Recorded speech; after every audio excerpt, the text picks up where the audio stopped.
When you're a successful food blogger, your income is going to be coming through ad revenue, brand deals, and a few more little things. But what happens if you're a new blogger and you really want to start making some money, but you're just not quite there yet and you're not really sure what to do next? If you love the writing part of the food blogging process, then I highly recommend offering blog writing services for other food bloggers. It just happens to be one of the best and easiest ways to build an income as a new food blogger. If we haven't met yet, hi, I'm Jackie. I'm a full-time blog writer for food bloggers, and I love sharing my tips and tricks about growing these services into a full-fledged business. And if you want my top 5 tips for launching and growing your own blog writing services, be sure to access my free training at the link in the description. When you offer blog writing services for food bloggers, a lot of people are going to call you a blog writer, a content writer, or most commonly, a food blog ghostwriter. These blog writers and ghostwriters are all self-employed business owners. If you got into food blogging because you wanted to be your own boss, then I have great news for you because you still get to be your own boss, even offering these services and working with other food bloggers. And one of the best parts about offering blog writing services for food bloggers is that you don't need to be a chef to do it. As a food blogger, yes, you do need to have some knowledge in the kitchen because people are coming to you for their recipes. But as the writer of those food blog posts, all you really need is a talent at writing and a passion or interest in food and cooking.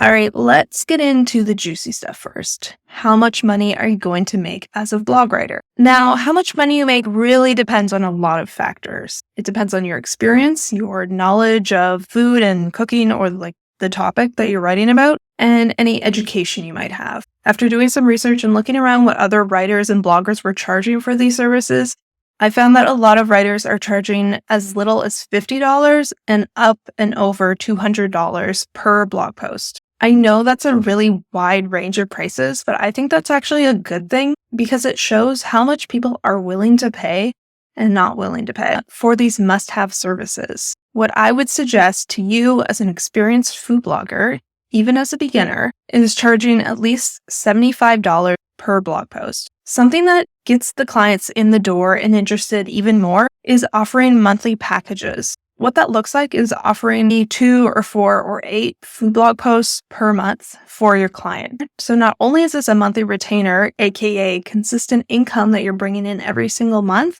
but you're also giving your client what they need, maybe even before they even know that they want it. So by working with your client on 2 or 4 or 8 blog posts a month, they get to publish content consistently and you get all of that consistent work and consistent income. And I'd say that's a pretty big win-win. Other little things you can charge for is formatting the blog post on the back end of your client WordPress website. You can write a little extra text like the Pinterest description. You can write the meta description. You can write the alt text for the images on the blog post, and maybe some other little things that you discover that your clients might need. Okay, let's do a little bit of math to see how much money you can really bring in as a beginner food blog writer. Let's say you're writing 16 blog posts per month for 1 or 2 or 3 clients. By charging $75 per blog post, that gets you $1,200 in extra income every single month. That's extra money in your pocket that can go towards bills, going to debt, going right back into your own food blog so that you can more efficiently grow your business. I mean, the opportunities with that extra income are endless. I know that money sounds really, really great, but is this a hard service to offer? Is there a catch with this?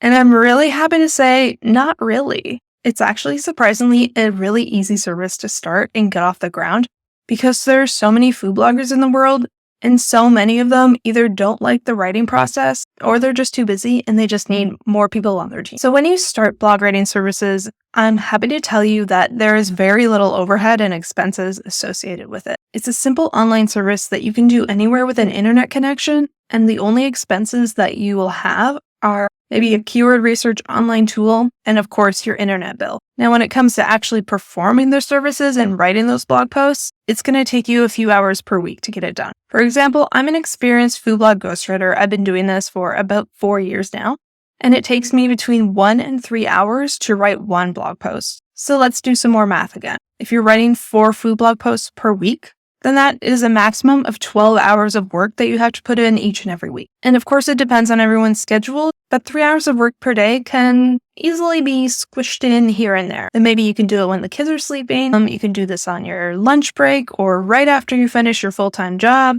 Or after a day of working on your food blog, you can write one quick post for your client and then collect that cash. So if you're really excited and you want to start launching your food blog writing services ASAP, then here's a list of things you need.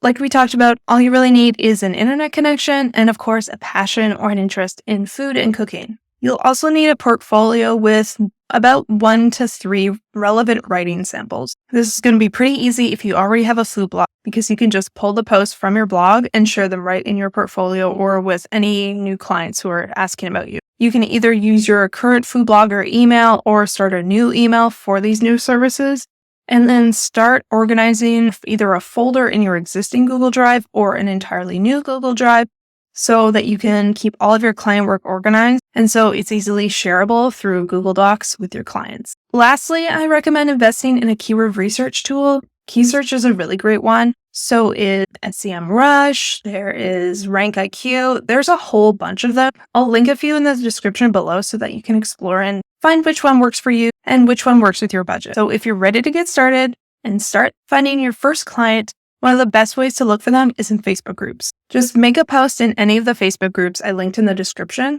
asking if they know of anyone looking for a new blog writer or if anyone needs help writing their food blog posts. Usually you're going to get a lot of responses, so get ready. As you start growing these services, you can make your own social media accounts and then start promoting your services and maybe a few other offers through social media. And once you start getting that clientele in, the word of mouth is going to spread and you're going to start seeing a lot of referrals in your inbox. All right, that is pretty much all you need to know about starting your blog writing services as a beginner food blogger. I truly believe that this is one of the best services any new food blogger can offer because it's low overhead, it can be done with almost any schedule, and it's such an in-demand service. If you like this video, make sure you hit the subscribe button below, or let me know in the comments if you have any other questions about making more money as a new food blogger with blog writing services.